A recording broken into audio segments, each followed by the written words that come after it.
I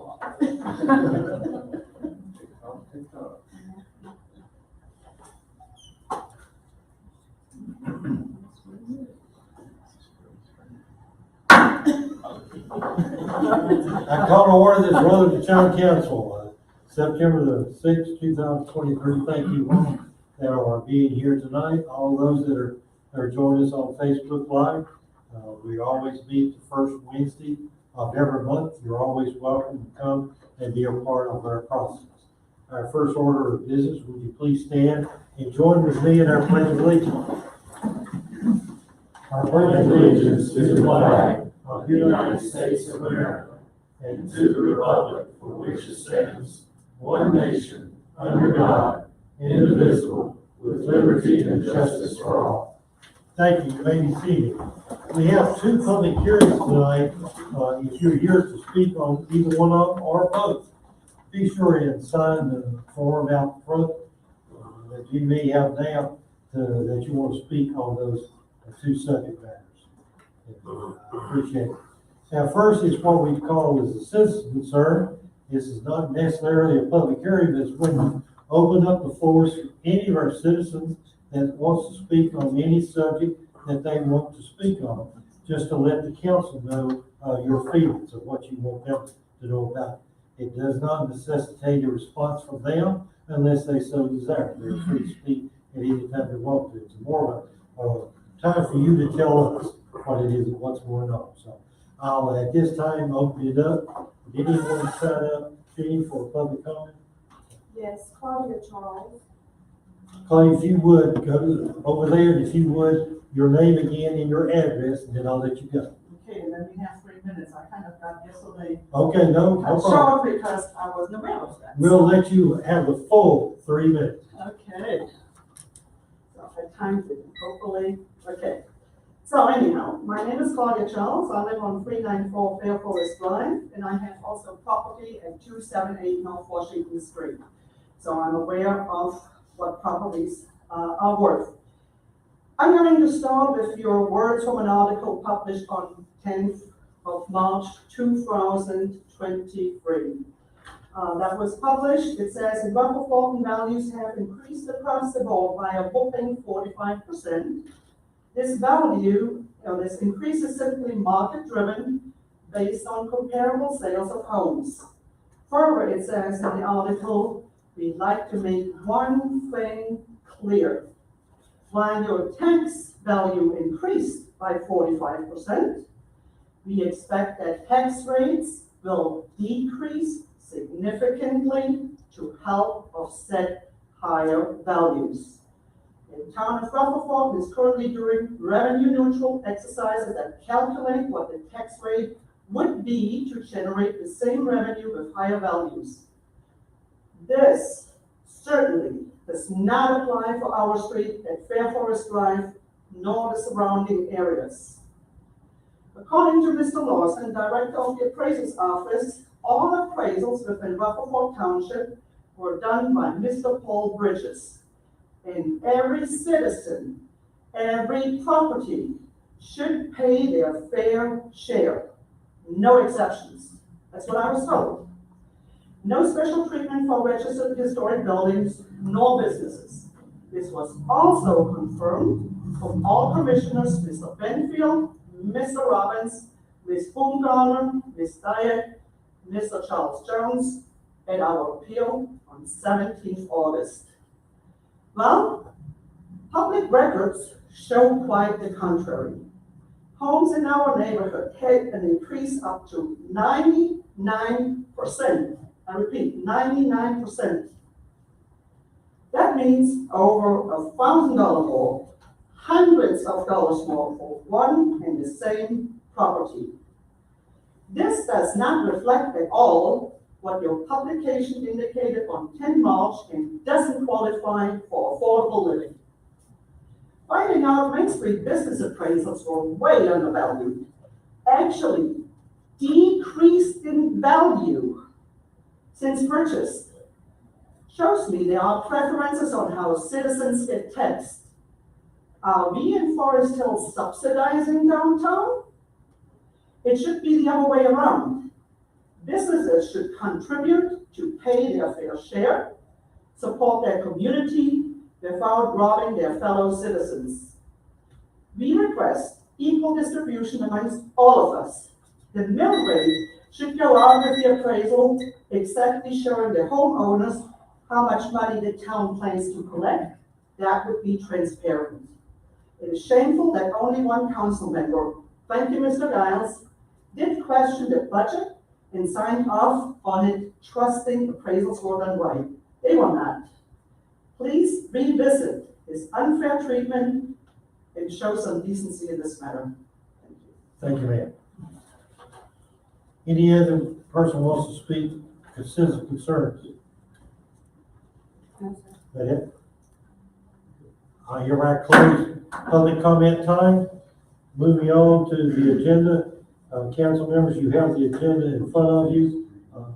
Okay, let you know too, just remember this, when you approve the agenda, you approve the consent agenda, which has the minutes of our last meeting, Hilltop Festival, Homecoming Parade, and closing out the project on Westwood. Are there any questions or comments concerning that? Yes, sir. Yeah, I thought I saw an email where there was gonna be a budget issue that was gonna be put on the consent agenda, and I don't see it here. We ended up moving We it. took it off. We took it off, just so that you understand. So on item D, we're closing that project ordinance. There are funds still in that ordinance that we talked about before. If you flip over to new business, item B on new business, that'll be a budget that we can talk about to show where the distribution of those funds go from that project ordinance. So originally, we were gonna leave that on as a kind of combination on D, but for transparency and discussion purposes, we moved that over to new business. Because there are things outside of that included in there, so. Any other comments or questions? Move approval of the consent agenda. I have a motion to approve the agenda as printed. Is there a second? Second. There is a second. Any further discussion? All those approve, raise your right hand. Let the record show it is unanimous. And also let the record show that all council members are here and accounted for. Moving on to the mayor's report. Just to bring you up to date on some special things that's happening in our wonderful town. First of all, Fairview Park Picnic Shelter is now available for rental for birthday parties, family gatherings, etc. Reservations can be made online by logging onto Rutherfordton.net and clicking on the rental reservations. And I recommend if any council member has not been up that way to look at that park, I would encourage you to do so. It's a great addition to our whole community. Food and Art Brew is back this Friday night on Central Street and with live music on Main Street Park beginning at 6 o'clock. So that has been well attended the last 2 or 3 events. So I encourage everybody to come out and hopefully we'll have good weather. So I encourage you to be a part of it. Norris Library wants to congratulate all the children who participated in their summer reading program for reading over 79,000 minutes this summer.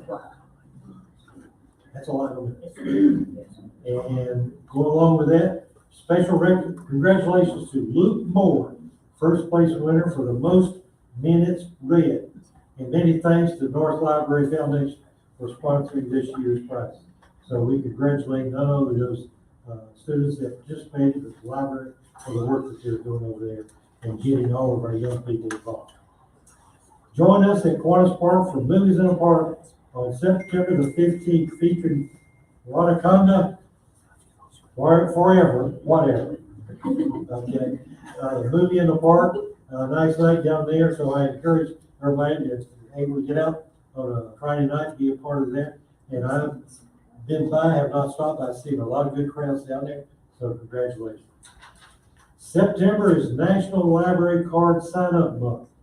Visit Norriston Public Library to register for an account and get access to over 7.9 million items in the North Carolina Cardinal Catalog, including ebooks, audiobooks, educational tablets, video games, and more. So the library's been quite busy, and I encourage you, if you have not been a part of the library, go by and check out all the things there have got going on. And that is a play on words, check out. So, so be sure and go by and support our library as much as you can. Moving on, the agenda's been approved. Our first item of business will be our public hearing, is that correct? Sir. Our first public hearing is concerning 269 North Washington Street. The purpose of the public hearing is to consider a request for rezoning from the current use for the property at 269 North Washington, further known as Rutherfordton County parcel number 1204112. You need to see that signed up for that public hearing. Yes, sir. The first one is Andrew Tisdale. If you signed up for this public hearing, I'll ask you to stand. If you would, just like I did a while ago, mention your name, your address, then I'll let you go from there, okay? My name is Andrew Tisdale. Did this Amy sign also? Did she come in? Yes, that's fine. The reason I asked that is on the property deed, it says A&T Adventures. It could be Amy or Tisdale or Andrew or Torkin, doesn't really matter.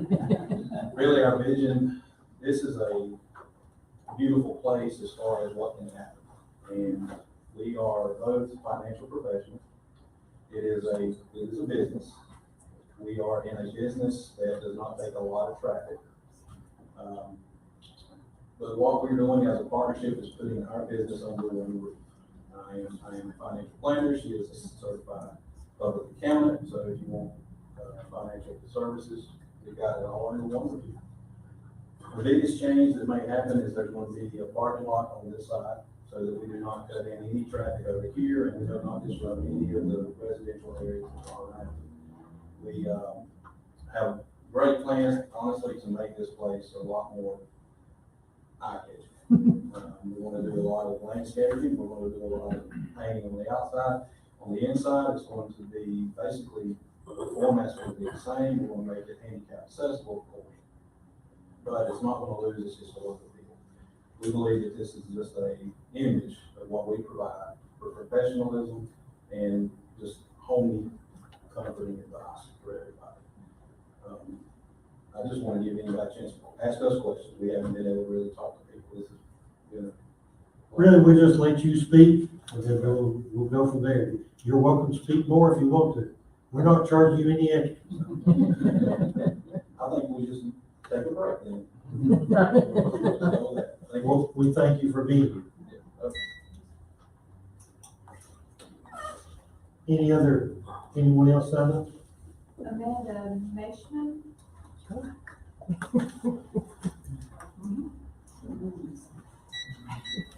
You don't have to if you don't want to. I live next door. I'm perfectly happy for the house to get some love. And I'm glad to hear that it's just for offices because, that is more acceptable to me. But I'm really concerned about the trees, especially the big tree in the front that's pretty old. So I would like to make sure that that tree is safe, and I know that you don't want it to be blocked from the road, or that's what I've heard. So I think that we could do some pruning or other things, and you'll hear more about that in the Thank you, ma'am. Anyone else? Curtis and Claudia Charles.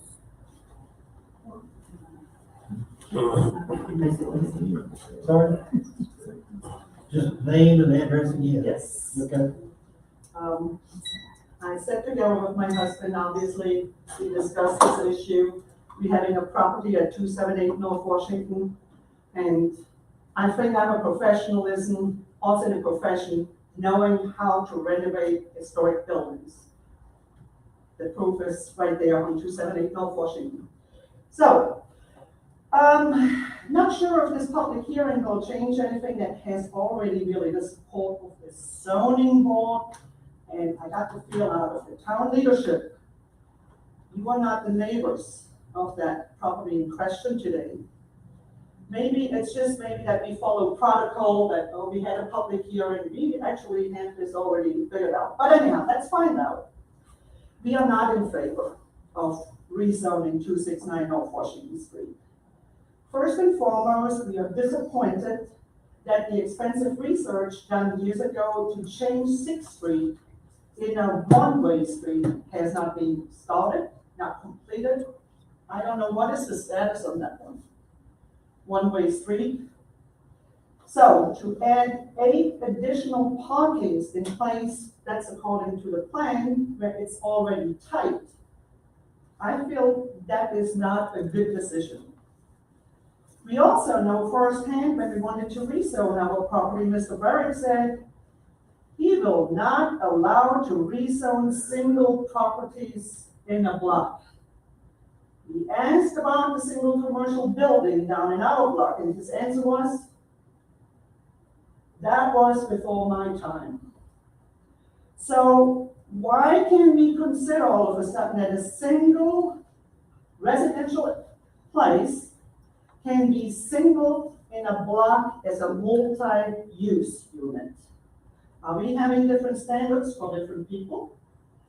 And I'm sure it's somewhere written down how that can go about, and we would like to have actually a copy where that is written. I can do singling out in a block, but I do not allow singling out in another block.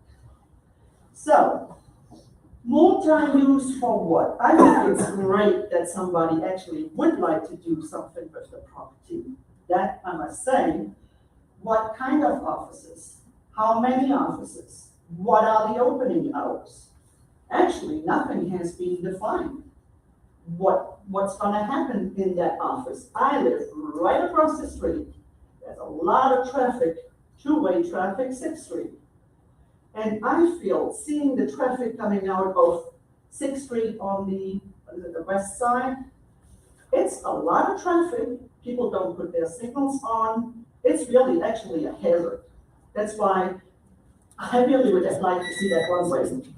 So, and my other thing is this business getting cuts as well as the one on Main Street? And we neighbors have to subsidize the multi-unit with higher property tax down the road.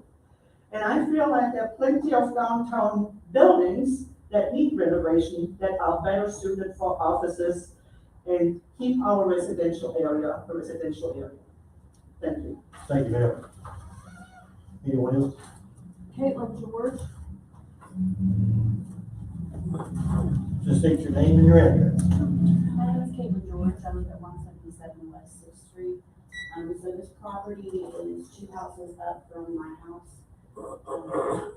I am really glad it's getting some love. I think the house is gorgeous.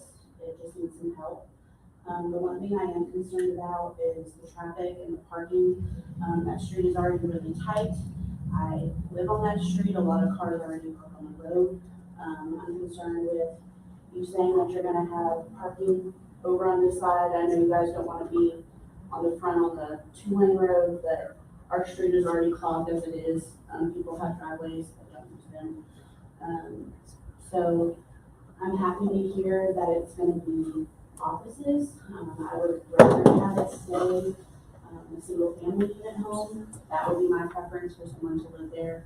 The street is full of families. I'm glad it's gonna look better, but I am really concerned about the traffic, the hours you guys will be open. And I think that's something that needs to be brought up at a later date.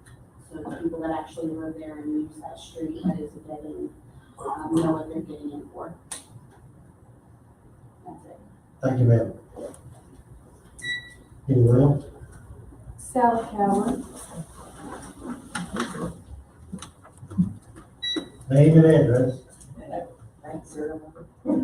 It's Sally Cowan, 174 West 6th Street.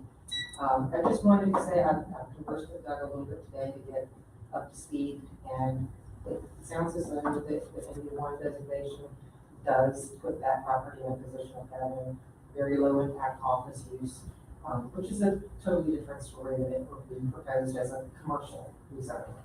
So that puts my mind at ease. I appreciate the fact that you all want to restore the house, because that is a much preferable option to demolition by neglect.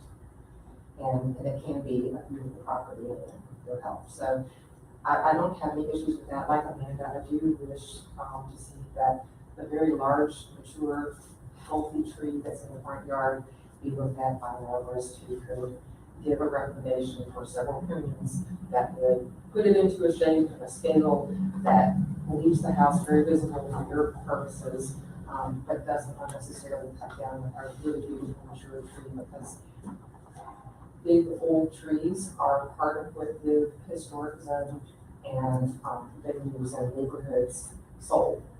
And once you come down, they're gone.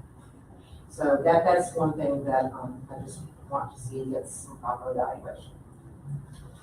Thank you, ma'am. Anyone else? No, sir.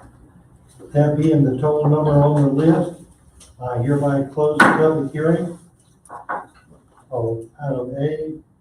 Moving on, item B, public hearing concerning Calvin Wallace Development Agreement. Purpose of the hearing is proposed development agreement with DCY and LLC for the Calvin Wallace project located on 198 Calvin Street. Anyone sign up for? No, sir. No one sign up? I hereby close the public hearing on that question on Calvin Wallace Development Agreement. Moving on to old business. Rutherfordton Social District, the Mint District update. Okay, perfect. That's a whole lot to follow up on, but I'm excited to talk a little bit more about the social district. I've been working really hard with all of our ABC permitting holders to get their license agreements out and all of their signs. Everybody who is going to be selling adult beverages, alcoholic beverages for the social district has the license agreement, the social district maintenance and operations plan, printed copies of the FAQs and laminated copies of the FAQs for people to peruse, learn more about the social district, and have all of their questions answered all in one place. I'm sure that hopefully you all have strolled around downtown and saw some of our signs that are here on the right-hand side. They are everywhere. The little exclamation point triangle sign is in the map. So it just defines that boundary once more. And then if you want to scroll down, every business or all of the ABC permit holders will have like this little sold here sign in their window, whether it's on your door. We tried to post one on a piece of aluminum for Yellowstone, but we're making it work. And then all of our retail spaces are going to have the beverages welcome or beverages not allowed sign. So we're hoping to launch the social district officially on Friday, this Friday, September 8th. But I'm just really excited to be able to provide the update that it's here, it's happening. So. Any questions, comments from council? Thank you for all your hard. And it's more of the information. Yes. Okay? Thank you, appreciate you coming.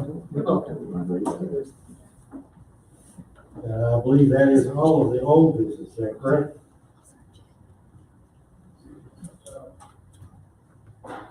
Yes, sir, sorry.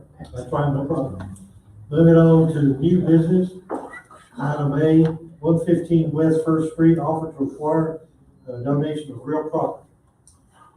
All right, so item A is a request for the town council to offer to acquire for its donation of real property, 115 West First Street, downtown Rutherfordton. So I'll pull up the map. It's a roughly 3,000 square foot building that's wedged in between the Firehouse Inn right here at the corner of North Washington and West First, and what is now occupied by Mama's Restaurant, former Flyboy location, Olive Tree location right here. This building is one that we have been working with the property owner for quite some time after the installation of our new maintenance code. So after the demolition of neglect at our legal grounds property, town council authorized a ordinance that had put a little more stringent maintenance requirements on downtown buildings so that we don't run into demolition by neglect any farther. And in conversations with this property owner, this was an heirs property, so this was, as basically willed to this person that is now in charge of this property, and it was not something that they're passionate about. They don't live here in Rutherfordton. It's definitely not something that they have the ability to take on or to really manage any farther.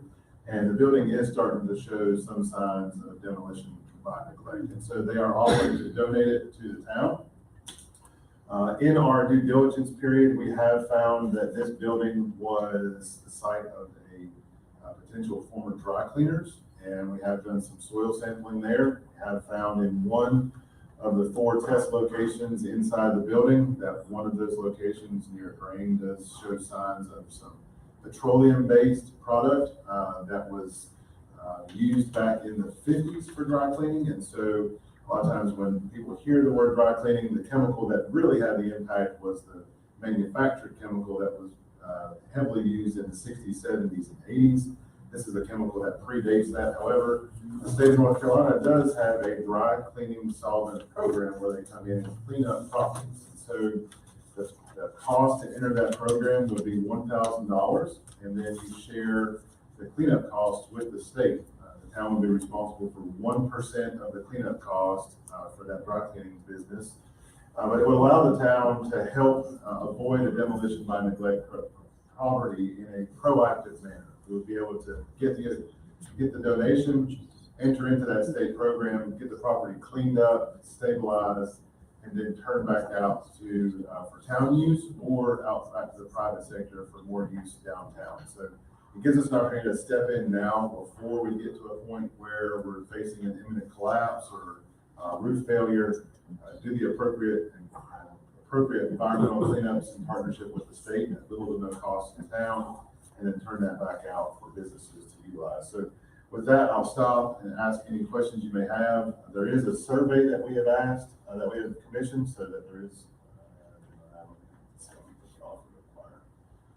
so there's a survey there. Basically, the entire lot is the building, roughly 3,300 square feet. It's in a 0 lot line downtown building envelope. So it does front West First Street there at the sidewalk, but the building basically takes up the entire lot. So with that, I'll stop and let you ask any questions. Question, comments from council? I'm glad we were going to try to do something with that, clean it up, either take it down or rehab it where it can be used, because otherwise it's just a scab on the downtown area. So it needs to be removed. Yeah, it's been vacant for approximately 15 years, from what we can tell. And just kind of been a drain on that block of First Street for quite some time between the 2 buildings around it. I don't have a whole lot of details of what the cleanup will look like from the state, but you're exactly right, Mr. Giles. It could end up being a demolish in place. It could end up being a rehab. I don't really know what that looks like until we can get into that program and work with the state on the cleanup around that drain. So once the cleanup's done, then we go back with an engineer and construction, say, okay, it would cost X amount of money, rehab this, get it up where it can be utilized for something, town, private, whatever, versus making it a flat lot. Yes, sir. Yep. And the nice thing about the town going through the process is, I mean, it will be a lengthy process. I envision this taking probably 18 to 24 months or so, working with the state to get the cleanup done. But there would be a letter of no further action issued. So basically that's a letter indicating that the property is cleaned up and what uses the property can be used for. And so it's probably not going to have a use that would allow some type of residential use of it, but Child care. healthcare, those type of things. But there's plenty of properties in town that have the same thing. A lot of times you see this with former gas station sites, other dry cleaners or other chemical sites. But if the town was to put it back out on the private market, it would give that investor or the person that we're working with kind of a clear understanding that the proper environmental cleanups have been done and that the property is ready to be used for whatever that use might be. And they probably appreciate that. Yeah, and it's a lot easier to work on this and clean this up before it does, again, fall into a state of demolition by neglect. And the building, the roof is sitting on the floor and it's a little more difficult to do those cleanup things. So again, it's an opportunity to be kind of proactive, and I do appreciate the building owner recognizing the fact that she is an heir to, she got this property, the heir wasn't something that she was really passionate about. She's an absentee landowner, and obviously she wants to see something happen there, so I appreciate her willing to donate to the town. Any other questions, comment? Yes, sir. No comment, I'm just gonna make a motion. Okay, I appreciate that. Thanks. You want to make a motion? I move that we move forward with approving the acquisition of this property and authorize Doug to move forward with us acquiring the property. Motion on the floor, we approve the request. Is there a second? I second. There's a second. Any further discussion? All those in favor, raise your right hand. Let the record show it is unanimous, and I do thank you. Moving on to item B, ordinance 06-24, fiscal year 24 budget amendment. Okay, I'll go through these. Item 1 is just, there was a grant that ran through us for FAB, and there was a little bit of a balance left from FY23, so we're just gonna recognize that out of fund balance. It was $1,700, put it back in that line. It is to be used for advertising for Fab Fest. Item 2 is a private donation that came in for the Butch Milton Memorial Garden. So that would be to recognize it and get in that expense item. We have had good turnout with our registrations for Hilltop Fall Festival. So we've got a little over, well, about $1,300 more than what we budgeted that we would receive. So just recognizing that, so we can turn around and use that money for the festival. Item 4, Chief Harrell was able to secure a FEMA AFG grant for wildland equipment and gear in the amount of $58,524. So that would be, it is reimbursable, but we'll go ahead and recognize it, and that gives them the authority to go ahead and put a PO out on the items that they were requesting through the grant. And then once we get those and pay the invoices, the money will be reimbursed back to us. One of those items. So most of it is wildland gear, so it's a much lighter kind of Nomex style gear that firefighters wear for like grass and woods fires. And then we also have some older firefighters that are volunteers that are still active with vehicle wrecks and firefighting activities, but they're not going to be going into a burning structure. So there's some gear that's made that allows them to have reflective, kind of a jacket with reflective striping on it and pants with reflective striping, and but it's just not to the same level of its interior certification, and it gives them some safety protocols. But most all of that, about 95% of that, is the new Nomex gear. Most of their gear is about 20 years old for their firefighting gear, wildland fires, and we do have a lot of Russian wildland fires out in our rural district, and we do a lot of mutual aid calls to both the Green Hill District and the SDO District for wildland response. Thank you. And this was a non-matching grant. Item 5 is, there was a billing error from Rutherfordton Housing Partnership through our urban redevelopment. There was a billing error, so that was them reimbursing that and getting that straightened out. So just recognizing it, putting it back in the urban redevelopment line. Item 6 is the closeout of the RS Middle Sewer Project Fund, so the Westbrook Drive new sewer line, and that is, you've approved to close it out in the consent agenda, and this is recognizing those funds into the parent fund, which will be the sewer fund. And then of course, then we'll use that to pay off any one debt completely in our sewer fund and make a large lump sum payment on this project debt that is at 0% interest, but we use that money to do that. So. Is that it? That's it. Any questions, comments from council? Move acceptance of ordinance 06-24. Second. There's a motion and a second on the floor. We approve the request. Is there further discussion? All those in favor, raise your right hand. Let the record show it is unanimous. So I do thank you. Moving on to C, fire station number 2, budget update. So ordinance 0724 and 0824 go together, if you will.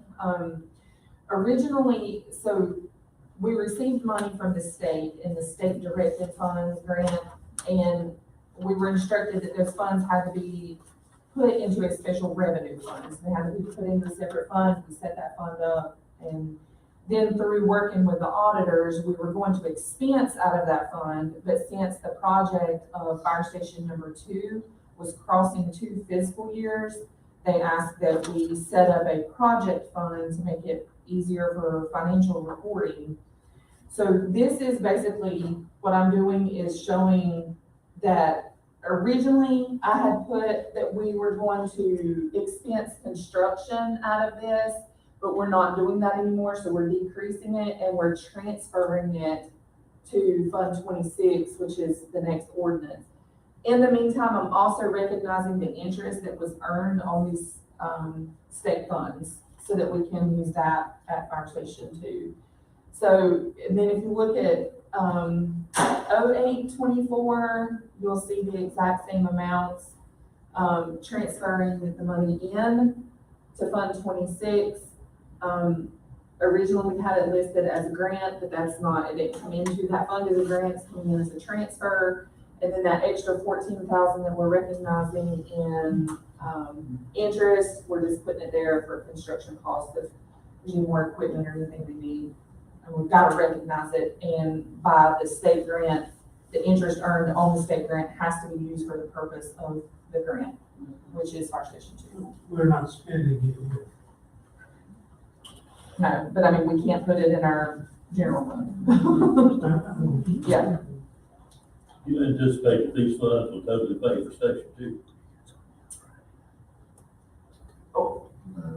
Remember we took on, Well, with the 80,000 we were gonna use with ARPA funds, and, I mean, I don't think that the project fund is running over. oh, no, If that's, yeah, I mean, the way we have it budgeted, it's funded. Yes. this is debt service, then we took on $400,000 in debt service. Yeah, I don't anticipate any overages. Not the way it's working. I don't think you'll ever hear a complaint from this council on keeping track of money. We just, it's extremely important in the work that we do, so. I know it's a lot, but I'm trying to make it as clean and as transparent for the auditors as possible. So I'd rather have someone ask me, where can I find it, than say, where is it? Exactly. And I do want to say too, to Sonny's benefit, we've had some lengthy discussions with our auditors about the way that we operate our project funds. And sometimes when we go through our general fund and our kind of yearly budgeting process, we'll talk about that we've set up lines for transfers out or transfers in through that general operating account. But the auditors really want to see that paper trail when it goes to the project funds and back and forth. And so you'll probably end up seeing, as we engage in more project funds for upcoming capital items, you'll probably see stuff like this where you may scratch your head, but really what we're doing, like Sonia said, is moving money from one project fund, authorizing that transfer out, and then putting it into that other project fund, instead of looking at it from just one line item out of Fund 10. And by changing the budget from construction to transfers, then you're authorizing that we move the money from Fund 41 to Fund 26. Which I would have just expensed it out of Fund 41 originally, but with it crossing the 2 fiscal years, the auditors asked that we set up a project fund for financial. Any other questions, comments concerning this subject? Who did adopt ordinance 0724 and 0824? Motion on the floor, is there a second? I second. There is a second, any further discussion? All those in favor, raise your right hand. Let the record show it is unanimous, and I thank you. Moving on to item E, North Washington Street ordinance. No, D, I had marked it, excuse me. Ordinance 9-24 chapter 22, article 7, noise control around the Mint District hours. So one of the things we heard as Magnolia and I, and mainly Magnolia, as we had community meetings and meetings with our ABC permittee holders, and as RTR hosted meetings downtown about the social district, one of the concerns that we heard that was kind of validated across all folks. So our ABC permittee holders, our residents downtown, our business owners downtown, and those living on the fringes of downtown, is that the social district seemed to be a great idea, but one of the things they wanted us to think through was aligning our kind of noise ordinance hours to the operational hours of the Mint District. And so now that the Mint District has been established as 10 o'clock to 10 o'clock throughout every day of the week, our noise ordinance right now would allow for noise to go at a higher level until 11 o'clock during the week, and then on Fridays and Saturdays until 11:30. And as we discussed, even in this group, during the social district, there's not a lot of good things that are happening after 10 o'clock in Rutherfordton. We still are small town friendly, and a lot of the things that we do as a community start to wind down at 10 o'clock. That was some of the guidance that you put in place for the social district. And so what we're seeking tonight is an ordinance update that really only changes really one thing on our current noise ordinance. It doesn't change how it's enforced, it doesn't change anything other than the fact that we're aligning those to now 10 o'clock every day of the week. So instead of going 11 o'clock or 11:30, everything now is 10 o'clock. Makes it easier for our police to enforce. It's the social district hours, it's the noise ordinance hours. Those that are living on the fringes of downtown don't have to worry about staying up too late anymore on a Friday or Saturday night if they don't want to. They know that at 10 o'clock, everything's gonna be kind of winding down. And the way our noise ordinance is really, for a lot of our businesses is, doesn't mean you can't have live music anymore. It means you need to maybe close your garage door, close your doors, bring that from the patio inside. And 9 times out of 10, you're gonna be able to continue to do what you're doing with our noise ordinance. It's just bringing that inside, getting a little bit quieter for the neighbors. So with that, I'll stop again. Really, nothing's changing other than the hours of operation to align with the neighbors. Questions or comments from council? So FAB's basically being wrapped into this, so FAB's hours would be the same.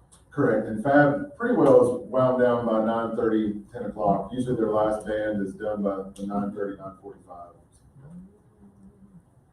Any other questions or comments? I entertain a motion.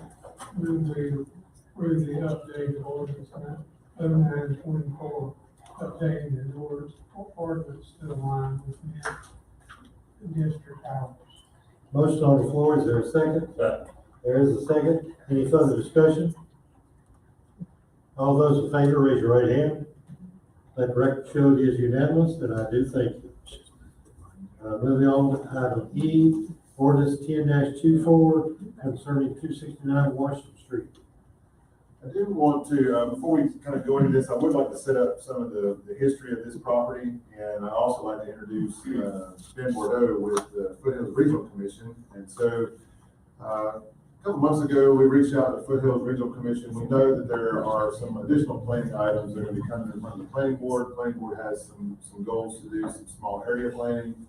And so we want to kind of reach out and ensure that there was a little bit larger voice than just myself and Wendy, kind of working through those on the planning board. And so we reached out to Foothills Regional Commission, to Ben and his supervisor, Alan Tony, and asked them to kind of take over some of the reins of our planning board. So Ben is our new kind of liaison to the planning board, and he did type up a pretty good staff report to the planning board. I'm gonna let him kind of summarize this rezoning.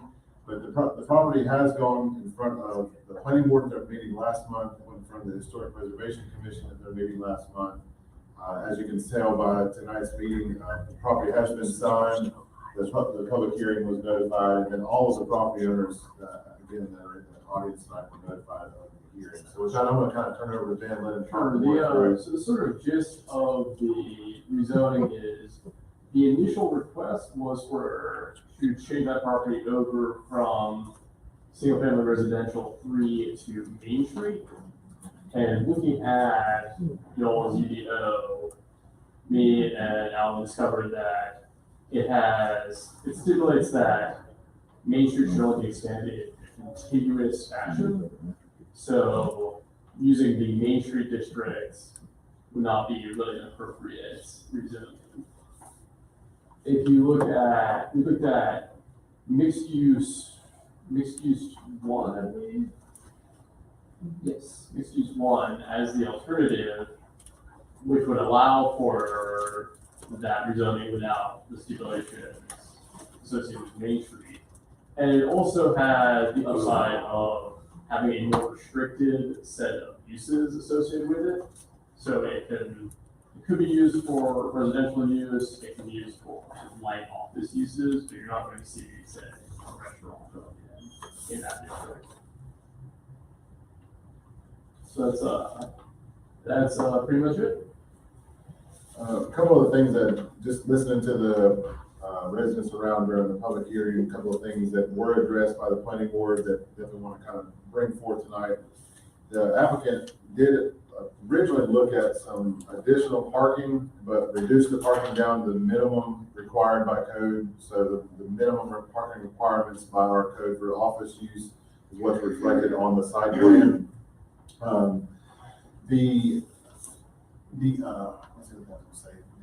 Ben kind of hit the nail on the head with the MU1 district. The MU1 district does have the smallest classification of uses allowed to it.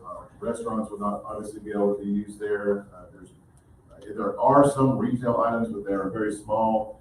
The other issue is that when you start to look at a change of use, you also look at a change of use from the parking side. And so right now with the 7 spots that are there from the office use, if another use was to come in, that would require that to go back in front of the planning board to see how they would add additional parking spaces. So it's actually a pretty good move on the applicant's part to protect it as minimal office space for that use.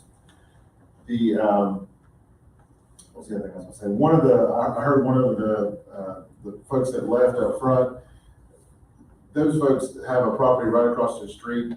They had come to the town prior to our land use change. So just as a reminder, we did totally rewrite all land use, both our comprehensive master plan and all of our zoning in March of 2021.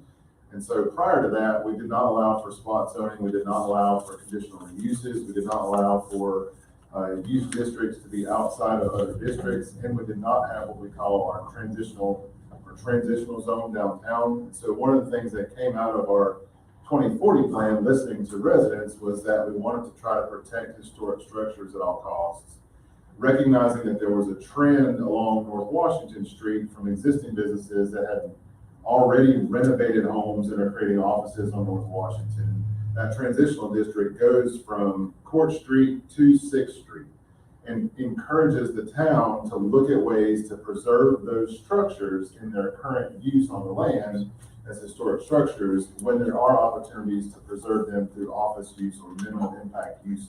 So again, there was some precedent there with other businesses that are already operating in structures, and that transitional district was part of that. So that's part of the justification from why we looked at a rezoning to the MU1 in that transitional district. It would not look at any properties north of there or south of there, or any properties that do not abut North Washington Street. So that district doesn't go, to any of the residential properties behind it that don't have that main thoroughfare as a part of it. So with that, with the applicant being here tonight, if there's questions that you may have in your conversations with me, if Ben or the applicant, please feel free to ask those to me or ask them directly to the applicant while they're here tonight.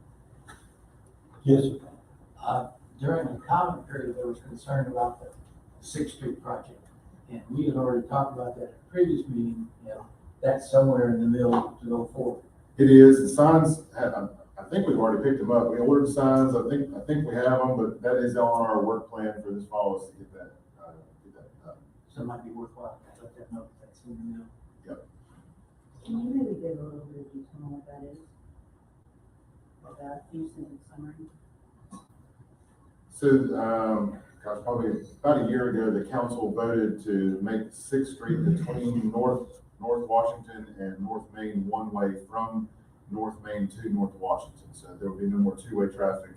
One way to access 6th Street here in the near-term future will be to come from North Main Street, and you'll go one way over to North Washington, kind of cut off some of that cut-through traffic that's using 6th Street as a way over to help with the blind spot there.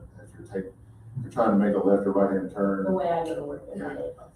You have to come down the fifth. We're gonna make it safer for you. Yeah. Gotcha. Yeah.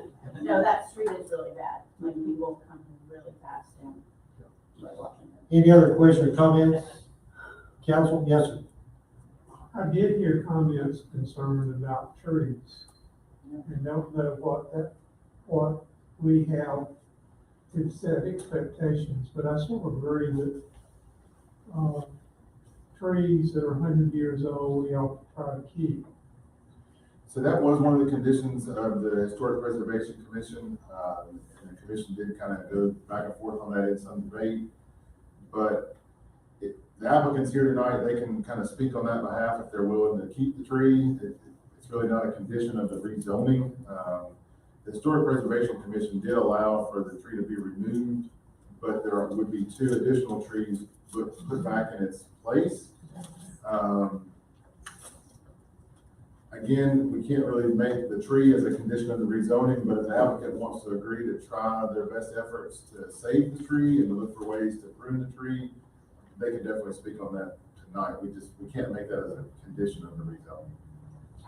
We're happy to speak on it if you guys, I think our intentions would be to, have as least of impact on the property as we can.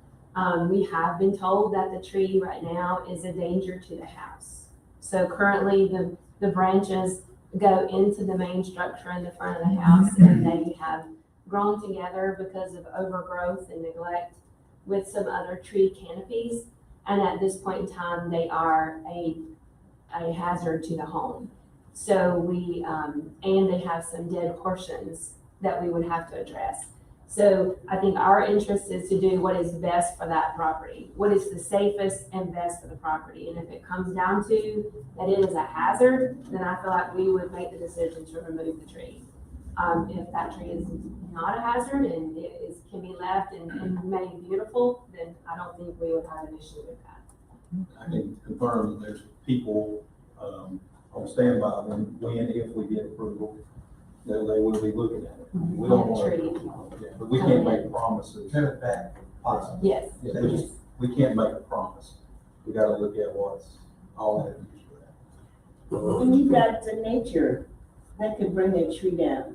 You say that tree's over 100 years old. We had some same thing around our church, over 150 years old, and the tree automatically came down itself. So there is that. If it comes down right now, it's gonna Yes, be, okay. it's a hazard to the house. So I mean, it's over 100 years old. it's a, I mean, the water itself can damage the tree. If you scroll back, I think one slide, one more. Okay, this There way. you go, that one. Where do those trees show on this map? There's an elm right here that would be removed, and there's an elm right here that's in the park area that would be removed. Yeah. I believe the one that's being questioned mostly is the elm that's right here. Okay.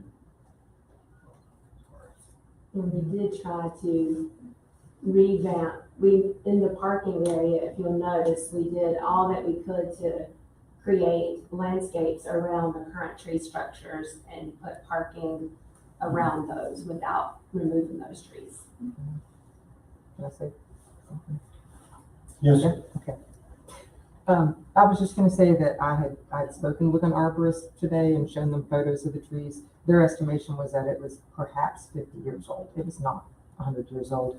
But I just would like to ask, would you be open to an arborist looking at it and ascertaining whether or not some proper pruning would restore the tree to a very stable and safe and healthy condition? Yeah, yes, ma'am. Okay, great. We have that already Awesome. We don't have any problem. on standby. Any other questions or comments from council? Is this property in the historic preservation district? It is. Oh. And like I said, they did seek Historic Preservation Commission approval for the color changes, the landscaping changes, and they will be adding a handicap ramp on the right-hand side of the house, and it'll match the existing porch. So one of these,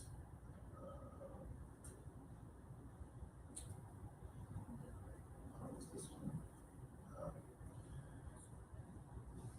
One of them has the picture, but the handicap. Application. That's what it is.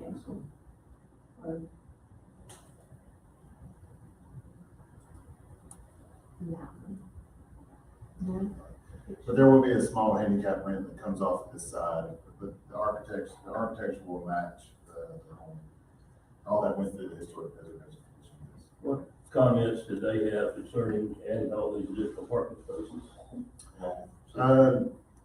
Not a whole lot. They were appreciative of the fact, kind of going back up to that map, that the applicant was able to make these landscape islands where there were opportunities to save the trees and save the existing trees there. So kind of the trees that, when they first did their kind of tree evaluation, this dogwood and this elm, these will be landscaped islands there to kind of protect those existing trees, and they like that. There will be some additional landscaping also along the property line with, to the south and to the rear. So there'll be additional landscaping placed on this property line and on this property line. It's been a long time since I've been involved in historic preservation. Like Sally and I wrote it together many years ago. But, I don't recall exactly the wording. What does it say in regard to adding something like parking spaces to a property within historic preservation? Is it allowed? I guess my question is, do we have the authority to do this until we're sure historic preservation allows it? Not what the current members think, but what the document says. I don't know that, without having the historic preservation guidelines in front of me, I don't know that it specifically looks at parking. I mean, typically when we look at historic preservation guidelines, it's more along the lines of what is the architectural feel of the structure and the landscaping. Our zoning code would be what would be the dictating force around the parking, not the historic preservation code. So the historic preservation guidelines usually dictate more along the lines of the true architecture of the building, the color schemes of the building, making sure that the railings match, that and they are doing that. So the railing structure, that the siding structure matches, and that the home is more preserved than the parking. The parking would be under our zoning. And so one of the things we looked at with the applicant during the planning board was to try to reduce the parking to the lowest number of parking spaces needed by their business, which was also when you look at the use table. So our use tables go in two different ways. First is the actual business. Is the business allowed in that zoning district? And then based on the impact of that business, you would apply a parking requirement to it. So if it's a more higher traffic business that generates more turnover, you would need more parking spaces. Well, an office space that is more professional office and not a retail office has the lowest need for parking, right? Because it's just the fine folks that are working in office. And so that's where we got down to the 7 spaces. If you look at a more impactful use that would still be allowed and used in the future, that would require more parking. So that would have to go back in front of the planning board and potentially the council, but more likely just the planning board to have that authorized parking done. So it's another, from the property owners around there, it's kind of a protection piece to say, if this doesn't work with AT Ventures, hopefully it does. They're great financial consultants, it looks like, and a CPA, so they've got a good mindset around their business. But if it doesn't work and another use comes in that's more impactful from a parking regulation standpoint, that would have to go back before the planning board to figure out or approve how more parking would go on that property. But also, by moving it off the street, that solves some of the problem for people on 6th Street, because if they're parking, they're not gonna be taking up their space. Correct. Yes. Yeah, and there was, the one homeowner had said that there are folks that are kind of parking on the street instead of in the driveways, and that may be something that we need to address. We do have some issues on both 6th Street and, I guess it would be 7th. Yeah, 6th and 7th. 5th, not so much. 5th is tight, but most of owners on 5th park in their driveways. But even our trash route drivers have indicated that, what we end up with is people parking on opposite sides of the road, not in their driveways, and that makes it very difficult. So maybe something we need to look at outside of this rezoning, and put some no parking regulations on one side of Sixth Street and on Seventh Street to encourage that if people are not gonna park in their driveways, that they only park on one side of the road. We've done that before. We have that same regulation on Court Street. We had an issue for a while with some property owners that were parking on two different sides of Court Street down near North Mitchell Street. And so we had to put some parking regulations in on that, which would make it obviously safer for residents to come in and out, emergency traffic and the like. You know, looking at it, you need to look at, Claiborne Street as well. But my question back to comments was the traffic issue of getting out on North Washington Street.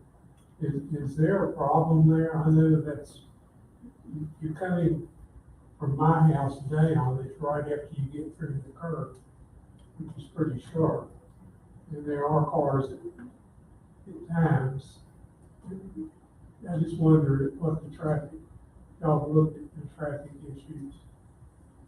We typically do not look at traffic issues when we're looking at seven parking spots. We don't do like a traffic impact analysis under that.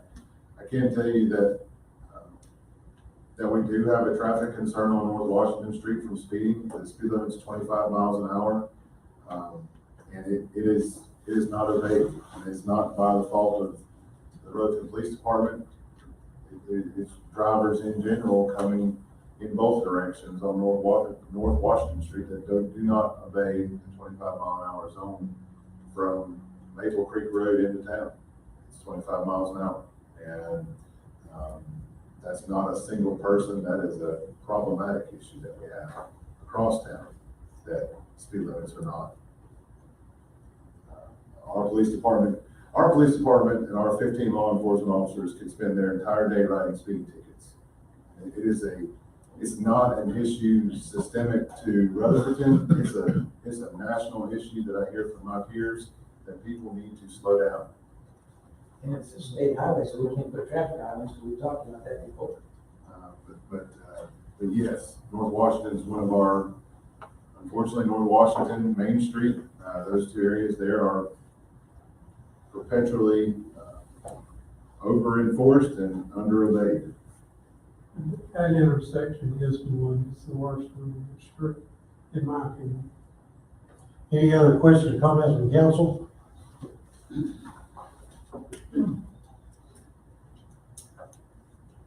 Hearing none, I'll entertain a motion. Move approval of ordinance 1024. Motion on the floor, we approve the request. Is there a second? I second. There is a second. Any further discussion? All those in favor, raise your right hand. Let the record show it is unanimous. Thank you for your investment in our town. Council looked at what you plan on doing there, and I think I can speak for them. We were all impressed with what you're doing. Should be. And we wish you good luck in what you start to come back and see us again. Moving on to item F, a development agreement, Calhoun List. Ross. We had briefly talked about this project last month. This is a project over on Cowan Street, 198 Cowan Street.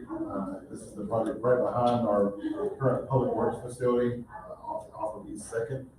And I'll kind of walk through, because the project does involve a city street and city utilities, it does necessitate the fact of a development agreement, even though it is a use by right project. And so the building, there are two existing buildings there, and the developer is renovating those two buildings into 17 units of one-bedroom apartments.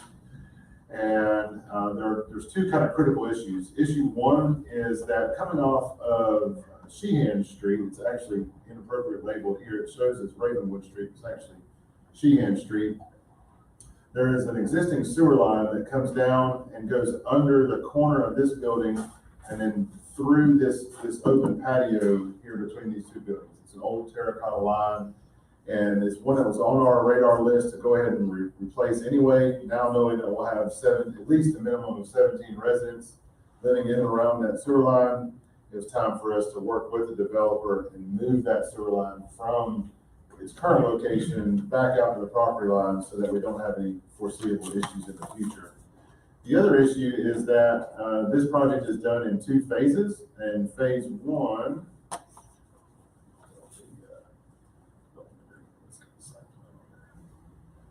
phase 1 just involves this project. And you can see highlighted here in green is a sidewalk.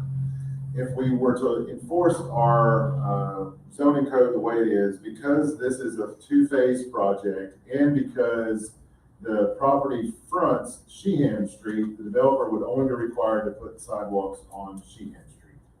Meaning that the town would have to look at an opportunity to create some sidewalk connectivity back into the neighborhood along Sheehan Street over to East 2nd.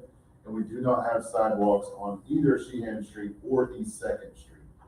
Our public works team is in the process now, working to connect Fairview Park to the Purple Martin Greenway with sidewalks on East 2nd, Cowan Street, and Recreation Street.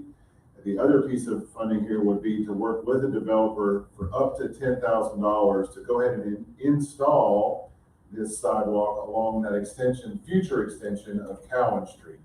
That would allow the project to remain walkable. It would have it tied into the Purple Martin Greenway and tied into the investment there at Fairview Park, not knowing when the second phase of this project would come.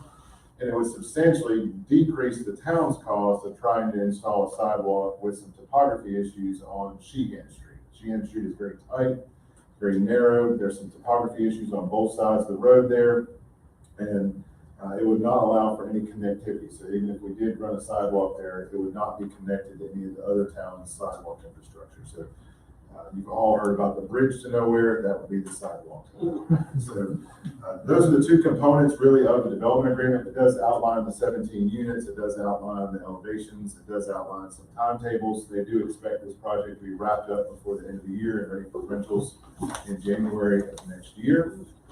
And so with that, again, I'll stop and answer any questions. I know some of the council members have come by. We've looked at the property there on site, and I'll be glad to answer any questions you may have about the agreement. So Doug, we're talking about 2-phase development. 2 buildings here. The first phase, the future development across the sidewalk area would be the second phase. Yes, sir, but this agreement is only covers phase 1. Any future agreements will have a secondary development agreement. Yes, sir.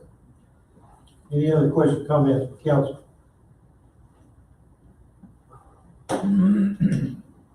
My understanding is informational, you're not seeking anything, is that correct? No, sir, we would need to move for authorization on the execution of the development agreement. Any further questions or comments? Then we approve the authorization of the development of an agreement with Cowan Street, 2003, phase 1. Motion on the floor, is there a second? Second. There's a second, any further discussion? All those in favor, raise your right hand. Let the record show it is unanimous, and I do thank you. That's another project that we should get excited about in that home area. So, great. Going on to item H. D, I keep marking them off, 2 early. G, Fairview Community Redevelopment Lot, 1 through 5 proposal. All right, earlier this year, you authorized us to work with the redevelopment commission to seek proposals for 5 lots that the city has purchased and cleaned up in the Fairview community. So as a part of our work with the redevelopment commission and our grant funds from the Dogwood Health Trust, we've been able to purchase 5 properties in the Fairview area. They all have some form of dilapidated or blighted structure on them. We're able to remove those structures, clean up the lots, resurvey the lots, repin the lots, and then seek proposals from both our nonprofit and profit partners to provide affordable housing units in the Fairview community as a part of that redevelopment plan. Again, there are a total of 5 lots. We did receive proposals from 3 different development groups, and in conversation with our redevelopment commission, the proposal that's before you tonight from them includes the ability to put 9 new units on those 5 lots. A mix of 5 properties that will be owner occupied, for sale, owner occupied affordable housing units, and 4 rental units. So I'll kind of walk you through those and the 3 foundations and for the 2 foundations and the 1 for-profit entity there. So you have to bear with me with the sizes back and forth here. So lots 1 through 3 are on Recreation Street, starting from the Cowan Street side, working towards Fairview Park. So lot 1 is kind of at the bottom of the hill. Lot 1 is proposed to go to the Gateway Wellness. Gateway Wellness, you may remember that name from Creekside Meadows. And so get there. Lot 1, this is the floor plan and rendition of the house that's proposed by Gateway Wellness for affordable housing there on lot 1. Excuse me, before you leave there, that proposed structure, will it end up being sold to a private individual or how? Yes, so lots 1, 3, and 4 will all be sold. Those will all be sold out to private individuals for affordable housing. So the way Gateway works on theirs is they work through the USDA 502 program. So those are capped, those would be under the same criteria guidelines as Creekside Meadows. So that would cap for a single person in that home, I believe it caps it right at $60,000 or so would be the annual income. As you add people to the home and add dependents to that, it obviously comes down. When these homes are constructed and sold to a private individual, then that private individual will pay property taxes to take on construction. Yes, sir. Yes, sir. So it would initially, 2 lots that would go to all lots under North Carolina law now under 160D, when it's owned by a developer in an active building permit, they do not pay property taxes. That's across the board. That's not a town rule, that's a state rule. So all of these properties will stay off of the books during construction. When they go under construction, they'll get a building permit. When that building permit hits the CO and finalized and the property transacts, then they'll start to pay their property taxes. So all 5 will end up being property tax paid? Yes, sir. Yes, sir. And then these will be modular, some of the Creekside. Lot 1 is proposed to be a modular. So we'll walk through each lot. So lot 1 is proposed to be a modular, very similar to Creekside, so front porch, back porch. I believe that's a 3-bedroom unit there. Lot 2 would go to KPP Diversified Holdings, which is a developer that has roots in the Fairview community. They grew up in Fairview. They do not currently live there, but they're very much invested in the families that are there and kind of bringing back community to where they grew up. So lot 2 would be one of the rental units, and this is a farmhouse duplex. So this is actually 2 units in one. You kind of see the floor plan there. I'll blow that up for you. These are actually 3-bedroom units. Those floor plans. It's a pretty nice duplex there. They have a shared front porch. You can kind of see that overall. So narrow and long to go in with the lot that's there. You can see the proposed rent for the 3-bedroom units right at, that will have a lot of dependability on what that price point is on the construction, but from $800 to $1,200 a month, still very affordable, and would all be open to any vouchers or subsidization that they would qualify. Lot 3 would be for sale units. So all these will be townhouses, and our code does allow for 0 lot line townhouses. This would be 3 townhouses, kind of unique with 1-car garages. So I'll show you the floor plan on these. So downstairs you have a garage, your kitchen and your living room downstairs, and then upstairs 3 bedrooms as well. These would all be sold off to individual owners. These would not be rental units. Lot 4 is a Habitat for Humanity house. So Habitat would build one of their craftsman style houses. They're actually building one that's kind of left justified. So if you've been down Pennsylvania Avenue or Illinois Street in Spindale recently, there's I think a total of 5 new houses that just got transacted by Habitat. And Habitat for Humanity for Rutherford County has kind of stepped up their architectural game. If you haven't been down Pennsylvania Avenue, I encourage you to do so. It's the 5 new houses. They're easy to pick out, but Habitat now builds with some craftsman style updates. They do some more modern style construction. The reason that they're left justifying this house, so that you can see where the front porch is kind of on the left-hand side, it's on the downhill side. The property next to it is another one of those farmhouse duplex units. So it kind of gives the property owner on this a little bit of privacy on their front porch away from that other duplex. So I thought that was pretty neat idea. You can see this one as well. This would fall under the traditional habitat model where there would be owner invested in the house. So the owner would put in sweat equity hours and then they would qualify through the habitat program for lot 4. And then again, lot 5 would be back to KVP investments for another farmhouse duplex. So total of 5 lots, 9 units. 4 of those would be owner occupied, 4 would be rental units. So with that, we are proposing to sell those off at different values. And because we're working with both nonprofits and with for-profits, we need to look at ways to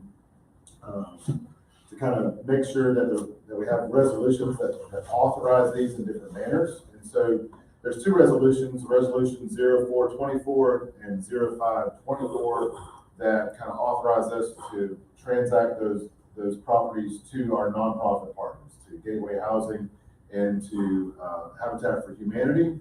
And then Resolution 624 goes through the upset bid process, because that is a for-profit developer, not a nonprofit. That would be subject to upset bids, but those upset bids would also be subject to not only the value that the developer is proposing at $250 a lot, but also the development itself. So the farmhouse duplexes and those townhomes, all of those lots. So if somebody was to upset the bid or upset the value, they also have to agree to either improve or upset the proposal that's in front of us tonight. And that would go out for a 10-day upset bid period.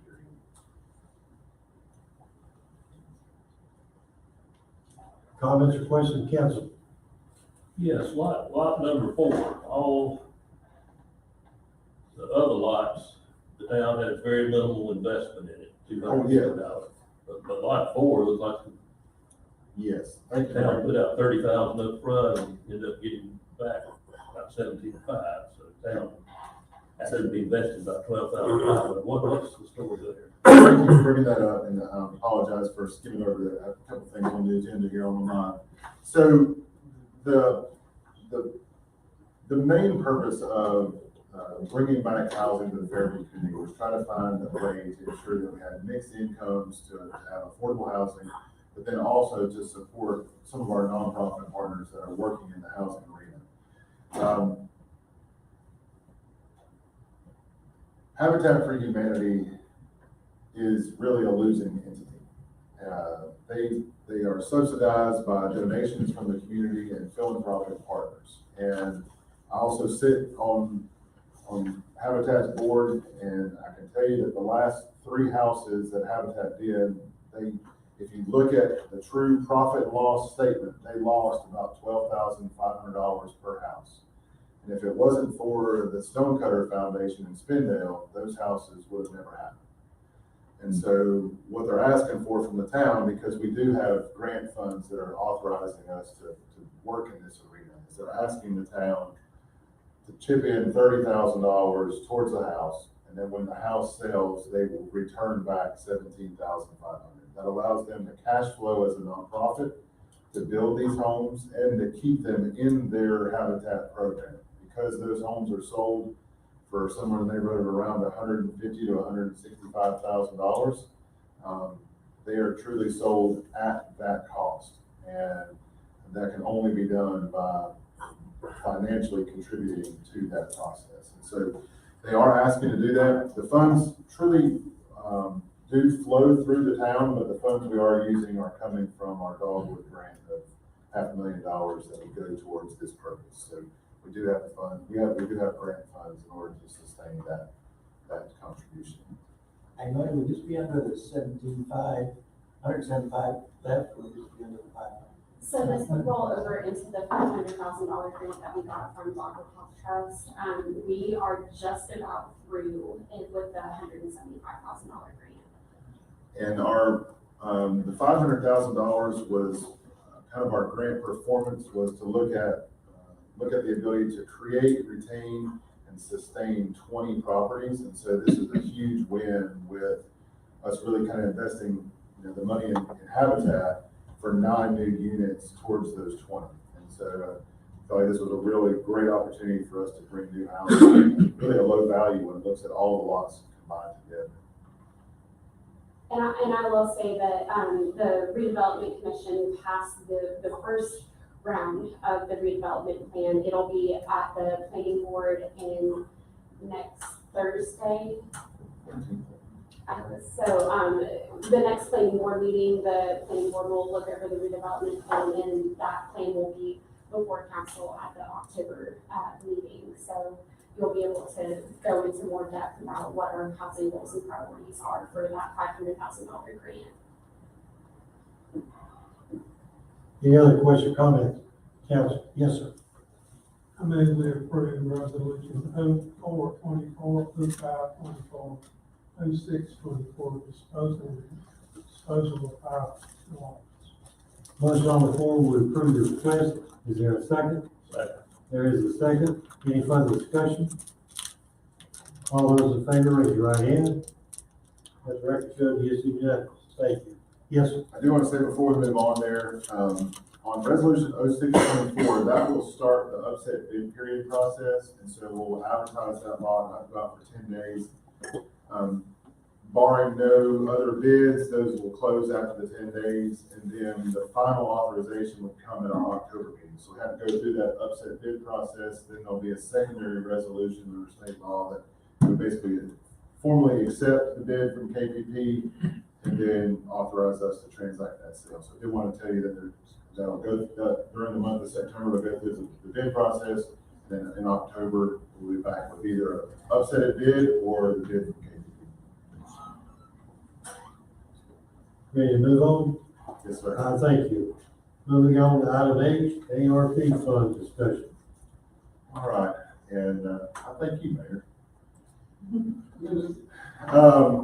So we are kind of in the short rows of our ARP dollars, and council has really looked at ways to kind of spread out those ARP dollars across multiple different projects and really look at ways to kind of impact as much as you could with those ARP dollars. And tonight we're proposing kind of two things that we've heard from our departments as kind of needs, and one that really honestly kind of caught us by surprise. I'll kind of go through that. So back at our July meeting, there were a couple citizens that came and talked about the paving issues at Crestview Park. We had reported to you that as a part of our upgrades there, we had budgeted some dollars towards some repairs, but we were looking at what it might mean to just resurface all of the paving for the walking paths at Crestview Park.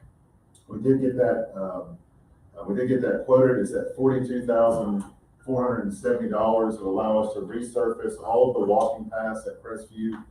And then the other thing that we're going to try as kind of an experiment is at Crestview Park on the right-hand side. So if you're coming from Edward Street heading towards South Main, on the right-hand side, we have both stop bumpers and a curb. And one of the issues that we run into during ball season is that we have larger vehicles now that park's 25, 30 years old than when it was first designed. And so when two larger vehicles, say an F-250 and a Suburban, pull in adjacent to each other, it's very narrow to go through there. So we're going to remove all of the stop bars and repaint all of the parking so that we can gain somewhere between 6 inches and a foot and allow that vehicle to go ahead and pull up to the curb instead of the stop bar. So hopefully it's going to help us alleviate some parking issues there without having to redo all the parking. But we did want to bring that as an opportunity to look at. We've got the grant funds are in place now with all the new playground equipment. Our public works team has installed the new picnic shelter. We have some additional swings that are on order. And if you haven't been over to the park in a while, one of our neatest swings has been installed kind of overlooking the park, which is a front porch bench swing. So it looks like a park bench, but it actually swings like a front porch swing. So definitely go by and check that out. But this paving will allow for the entire walking path there at Crestview, all the access paths to the playground and access path to the ball fields to be resurfaced. So I'll stop there and let you ask any questions. All this would come back in the form of an ordinance at our next meeting, but we want to kind of bring these up for discussion purposes. I'll stop there and then we'll go into the radios. Majority of ball season, practically every one of those parking spaces are taken. And when they're taken, it is very difficult to get through there. And so, and when that happens, it becomes dangerous. And so, that's a great idea for us. Yeah, and our public works team has done a great job on the road there. We had some erosion issues where people were trying to walk. A lot of people will walk from the upper tier to the lower tier without using the stairs. And so we're trying to channel everybody back to the stairs where the crosswalks are. They're doing a great job putting in some mulch and fixing the erosion issues. And I've been trying to drive through there a good bit in the mornings and the afternoons, just changing my commuting pattern. And definitely the folks that are coming in and out of there from Thomas Jefferson are using those now. We're not doing a fall ball season, so right now it's just a lot of travel teams that are using the park. But hopefully during spring ball that'll be used as well. Then we were talking about parking. You're talking about parking, turning off of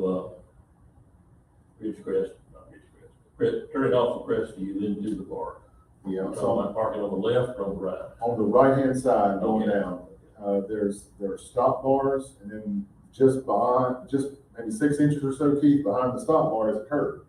So we're giving up about 8 or 9 inches of room. That doesn't seem like a whole lot, but just that 8 or 9 inches, I hope will help where we've got, there's sometimes when you've got 2 F-250s parked in an area. I hate to, somebody's on here watching from forward or driving F-250, I'm not saying anything negative about you, there's just, it's a long vehicle. But if you have 2 long vehicles there, there's been a couple times where people just physically cannot get a vehicle through. And so we're hoping this will help alleviate some of those. Anything we can do on parking on the left side, maybe get in the lane, add a couple of feet. They can go all the way up, they can go all the way up to the curb there. It's really the right-hand side that kind of pokes out. So the problem not, people not pulling it far enough on the left-hand side. No, the problem is that people have learned to pull in as far as you can. The issue that we're seeing now is that they're pulling up to the stop bar on the right-hand side. There's no stop bars on the left. Stop bars are only on the right. They're pulling up to the stop bar, but we've put the stop bars there and we've created a gap of about a foot, in some places a little bit more than a foot between the stop bar and the curb. So we want to remove those and repaint everything where now people can pull up to the curb on both sides. Well, are we sure we will not create a safety hazard if someone's pulling too far and shoot off down the ball field? One thing about the motoring public that I learned a long time ago, not to promise. There's a curve, a large curve there. Yeah. It's actually bigger than a stop bar. Yes. I noticed something on television the other day. I think we ought to look at Crestview, not a part of the paving, but just opportunity to speak. We had a swing in a park that was designed for somebody to be able to roll a wheelchair into the swing, lock it down and swing somebody that's wheelchair bound. They also had a swing that was designed to accommodate a large adult who had mobility, or large person had mobility issues, and strap them in like you would in a child's seat so that you could get swings. I mean, if we're really going to move that park, we need to think about mobility, and I'd like to see us add those 2 items at some point in time to that park, and maybe anywhere else with recreation is to think about people who have mobility issues. I like that point. So one of the swings that's coming, is the swing that's designed to kind of tackle the second comment you made as far as larger folks, but it's also made for those that do have handicap or developmental issues. It's called a nest swing. And so it's a large swing that's got supports on all 4 corners.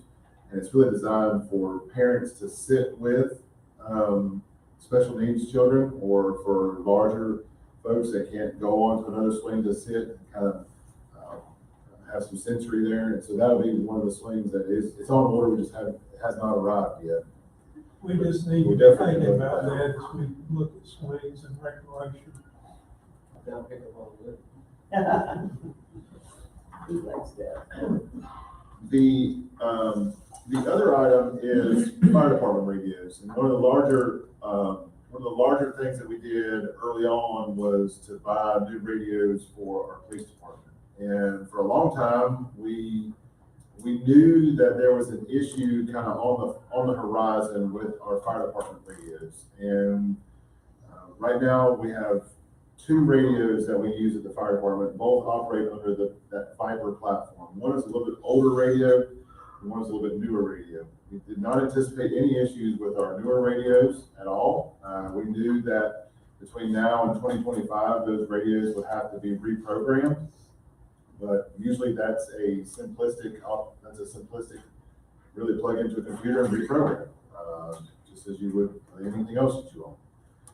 The other radios, we knew that they would be obsolete by 2025, and we were looking for some opportunities over the next 2 budget cycles to begin rephasing those out. And I think we have about 16 of those radios that need to be kind of phased out and upgraded to a newer model radio. We're looking at the radio that the police department operates with for our fire department personnel.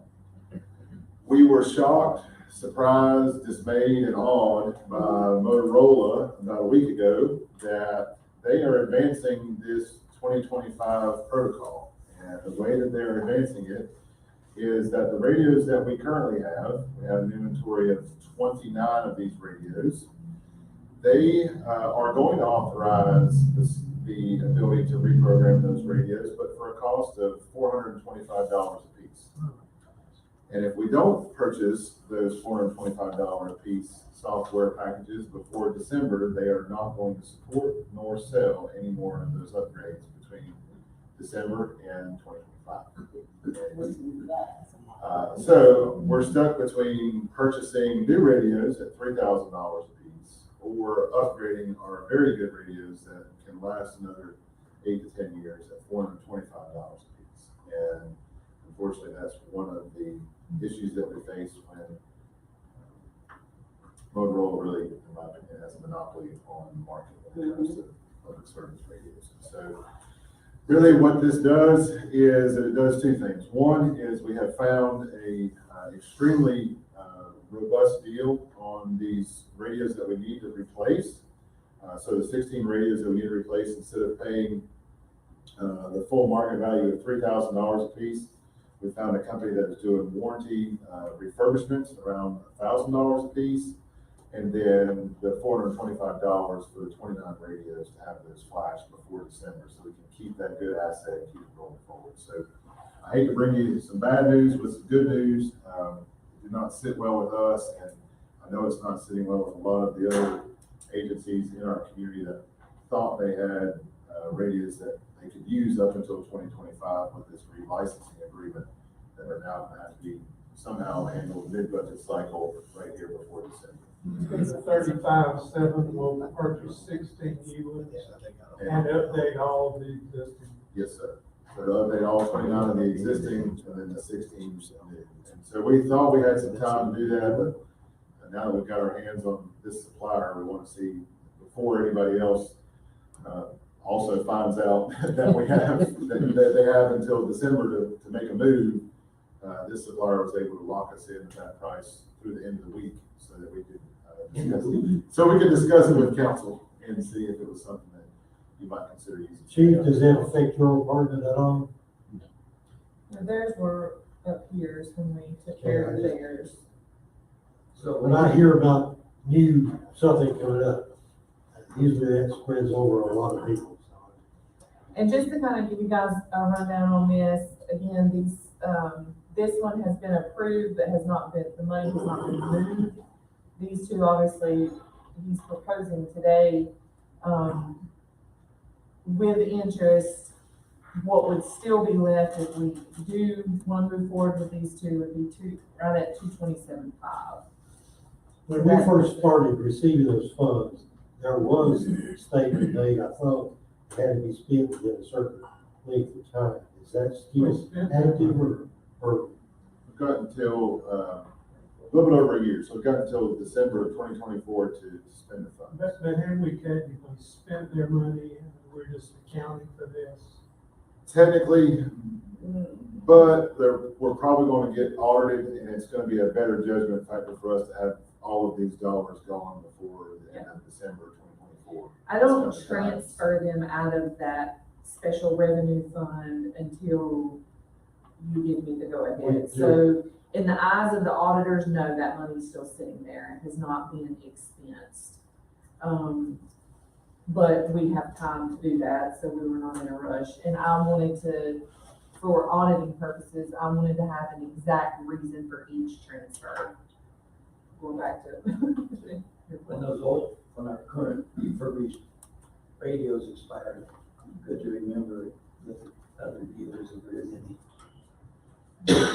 Yeah, honestly, I'll give credit to our assistant fire chief. He kind of combed over, he found this supplier out of upstate New York, and has really made a bunch of phone calls to see what our best value is.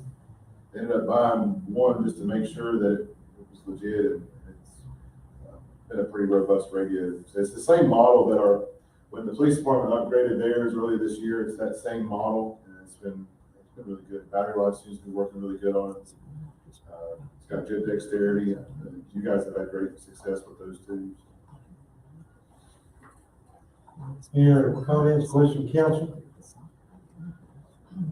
Really discussion that we for approval. There's no formal until I bring you the budget amendment to recognize those funds, but if you kind of give me we're good with using it for those funds, or for those reasons. Then we approve the paving of the walking path to Crestview Park and radio updates as proposed. I agree. There's a motion, right? Yeah. In a second. There's a motion and a second on the floor. Is there further discussion? Hearing none, I'll entertain a vote. As I say, all those in favor. Let the record show it is unanimous. Thank you. We'll bring this back as a formal ordinance next month, but thank you for letting us talk through this. The next item is the manager's report. I'm actually going to work backwards on this, and so I do have a couple items that are on here as bullet points. I'm going to work backwards. Just a reminder, I think Magnolia said it during her social district update, and I failed to mention it then, but I just wanted to say thank you to Magnolia. She's put a lot of time and effort into our social district and working with our ABC permit holders and our retailers. So Magnolia, thank you for taking that project on. But this Friday is a Fab Friday downtown, and so for those that use Central Street on Friday afternoons, be aware that there are going to be some parking changes, trying to incorporate as many food trucks as Fab continues to grow to, and vendors that continue to come on Friday afternoon. So there's going to be some parking issues as they get vendors in on Friday afternoon, but come hang out Friday night from 6 until 9:30. I think the mayor and I are going to be special guests in the Fab tent from 6 to 6:30. So come by and check us out and have some fun. Well, thank you, Doug. Working backwards on my list, last month you approved a resolution to support the NCDOT Spot 7 project. So they're kind of prioritization projects on a regional basis. You did ask me to look at the opportunity to add sidewalks on North Ridgecrest. I was able to go back and work with our local RPO, and those are going to be added as a project for scoring. So can't promise it will end up in the 7 cycle, but we're doing everything we can to get those in for scoring and get those in for a project, working with the local RPO. So that is moving forward, and I'll keep you posted on that. And that we are submitting that from the current terminus, right, I think at the end, right just prior to 3rd Street. So it goes from 3rd all the way to Maple Creek. from Maple Creek back to North Washington, and then North Washington back to its current terminus about 100 yards or so from Maple Creek. So it really tie in that whole loop there of missing sidewalk along not just North Ridgecrest, also Maple Creek, and then back down North Washington. So kind of make that whole loop there. There are new sidewalks. The next item is legal grounds. And as of last Thursday, that property has now been officially recorded and the case closed, if you will, on those legal matters. The town of Rutherfordton is now the official property owner. We do have that recorded. It's on our liability insurance. And so now the next phase is moving forward with now what. And so that was last Thursday. And I apologize, we don't have a plan for now what today, but we did have a few items on the list. But that'll be something this fall that we're starting to work with council during workshop sessions and kind of figure out what happens next with legal grounds. But from the general public, that has been 4 years, I guess, in the making, and kind of a deep breath of now what, how do we move forward as a community with that space. Well, I think council wants to thank their attorney for her assistance in getting us through that. You may say 4 years, it seems longer than that, but we've had, but in reality, when I look back to those days, those early days, I had no idea where we were going. And to know that we can actually sit here tonight and say where we are, then it makes those 4 years plus, okay? Because there was a time when I don't know that there was a future. So, thank you. We appreciate your work on that. The next thing to report is mark your calendars for Thursday, October the 26th at 4 p.m. And you'll be getting a save the date too. We'll be putting that out on social media and kind of all of our channels. But that will be the official grand opening of Fire Station number 2 over on Baby Road. So we're getting pretty close to that project, and hopefully here in the next probably 2 months or so, you'll actually get another project ordinance that you can close on budget and on time. So we've been really impressed with that design build process and our contractor. And so if you haven't been by Baby Road in a while, there's now a fire station out there at 1701 directly beside Broad River Water Authority's treatment plant, and we're working on opportunities to staff that. So we've got some staffing strategies put in place with council and with some requests for some grant funds for safer out there. And so we're kind of working through those, but we are going to celebrate the grand opening of that station Thursday afternoon with a brief ribbon cutting and some tours. 4 o'clock. Thursday the. Now, are you allowed to be stepping into? You can ride shotgun. All right. And then the last thing, I wanted to kind of start a conversation under my manager's report with a trend that we've been seeing, one that I just want to publicly say and make you aware of. I don't have a solution to fix the problem right now. Sonia and I are working on what that might look like financially, but I need you to be aware of an issue, and I really want the board to be aware of it, and I'd like for our general public to be aware of it just as an appreciative standpoint. And so one of the things that motivates me every day to come to work is the quality of the team that we have here at town. You think about public servants and you think about what our team does every day, no matter what their goal or their objective is, they give it their all. And at the forefront of that is a department that ensures that we have the utmost safety every day, is our police department. And since the end of COVID nationally, police have been in the news and been on the forefront of the wrong side of the press too many times. And that has perpetuated not only in urban environments, but also in rural environments. And the profession of policing now, because of the national media and what I would consider a few rotten eggs, is the fact that policing is just not as attractive as it used to be. And it's making it very difficult for us as a community to hire and to retain officers. We've been blessed with the officers that we do have. But it's been no shop, and we've not minced words with our turnover rate. There was a time where we turned over almost the entire department from a headcount number in 1 year. We've been able to bring that down. Chief Ingle's done a great job with that, but we're still at a turnover rate of around 30%, even though we're fully staffed with an agency of 15, that turnover rate continues. And that's a trend of both inflation, that's a trend of, council's done an amazing job with keeping salaries competitive, but there are other trends that are more difficult for us as a community to overcome. And I know this community supports our law enforcement, and I'm asking you tonight to just continue to support them. When you see our law enforcement officers out, to support them, to thank them for the work that they do, because that is selfless work sometimes. And nobody likes the fact that they're getting pulled over, but we alluded to it before, everybody's speeding. And I'm saying that to myself just as much as I'm saying it to everybody on camera and everybody in this room. And so a lot of times when our law enforcement's called to something, it's either somebody's worst day or we just made somebody have their worst day.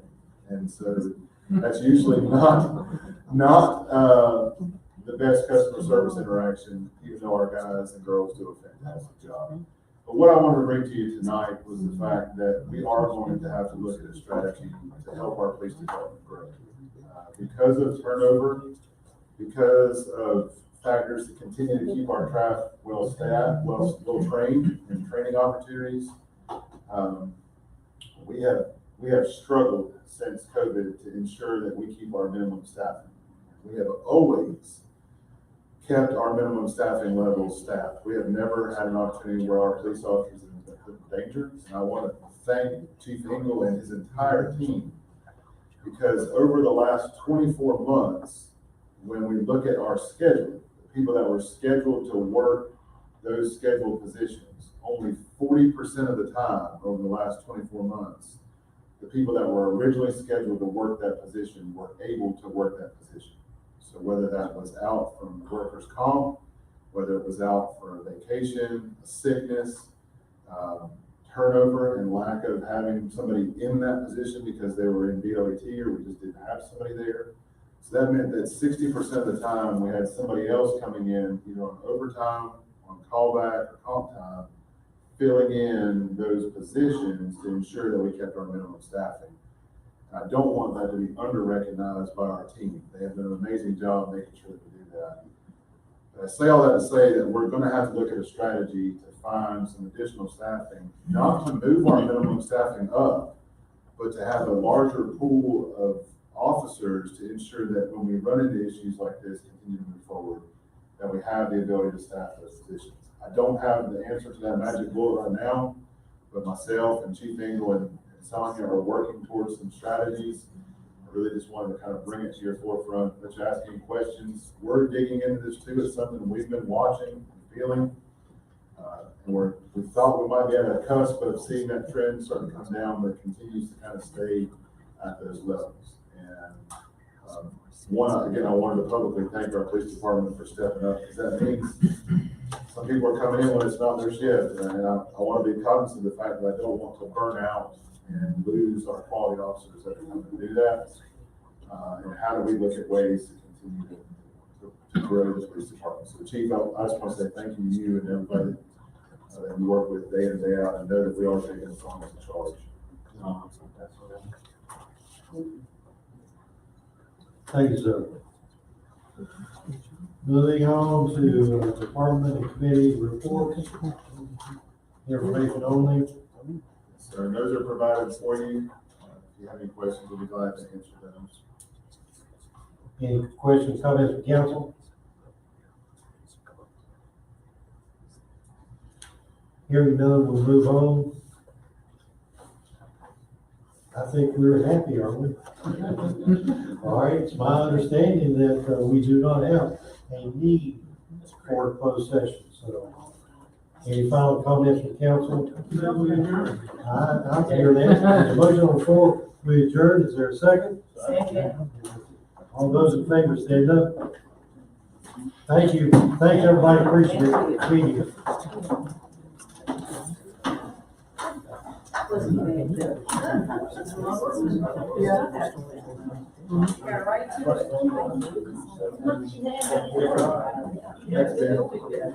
took pictures and I said it was 7:30 to 8.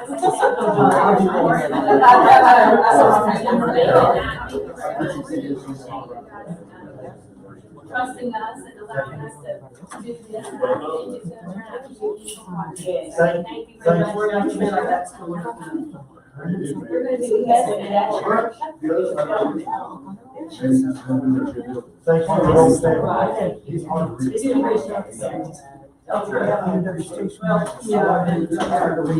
Oh, I see. Good. You've got some big plans for fall. No,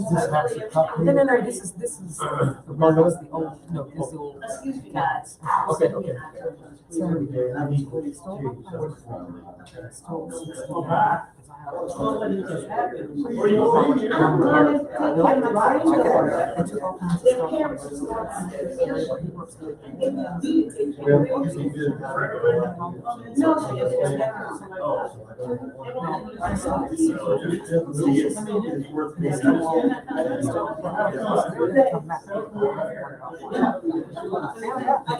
You do a good job with that.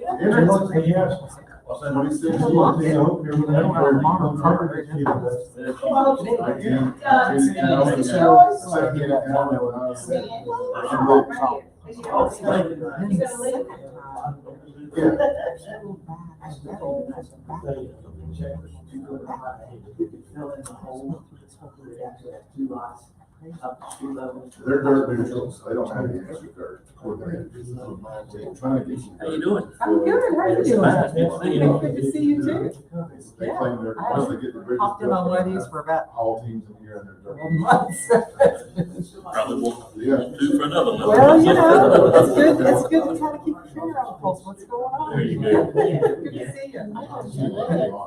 But that's, anyway. That was gonna cost cool money when you retaining wall.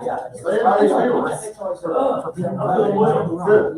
Shoulders. But it's the same way. Right behind. Yes. And I'm not-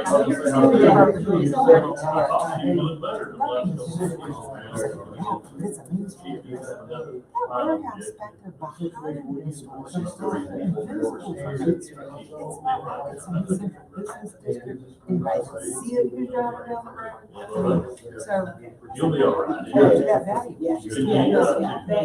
There's a lot of experience. There's a piece of, Very good. like, All right, fencing, metal we fencing. got you for, Probably from Is here it, to the end of that one is with Constantine. we got you for Top, which two, they for keep throwing moving Oh, back. yeah, two, NAACP?